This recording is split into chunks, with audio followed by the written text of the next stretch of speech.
Hi అండి, అందరికీ happy fathers day. చాలామంది మాటికి ఫాదర్ లేడని చాలామంది బాధపడుతూ ఉంటారు.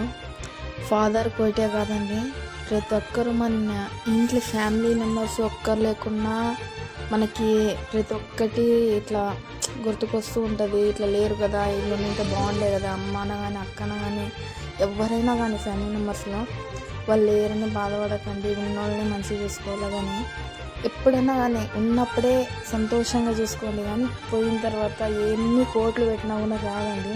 ఆ బాధ ఏంటంటే, నాకు నాన్న లేడు కాబట్టి, అన్న లేడు కాబట్టి నాకు ఆ బాధ అర్థమవుతుంది. ఎంత ఏమని వాళ్ళకన్నా మించి వాళ్ళు ఉన్నప్పుడు వాళ్ళ విలువ తెలియదు. వాళ్ళు పోయిన తర్వాత నరకం కింద ఎక్కువ ఉంటుందండి. ఎన్ని కోట్లు పెట్టినా రాదు.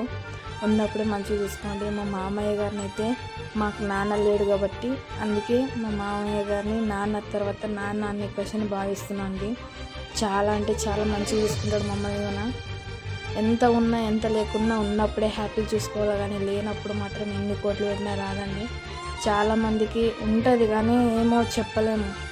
నాన్న లేడు, వాళ్ళు లేరు, ఇలా లేరు అంటే ఫ్యామిలీ మెంబర్స్లో ఒక్కరు లేకున్నా తట్టుకోలేని బాధ అండి అది. అయినా బాధపడుతూ కూర్చుంటే ఏం రాదు కదండి.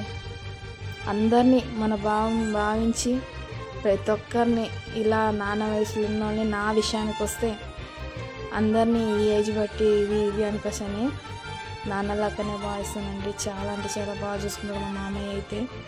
అందరికీ హ్యాపీ ఫాదర్స్ డే. ఏమీ బాధపడకండి.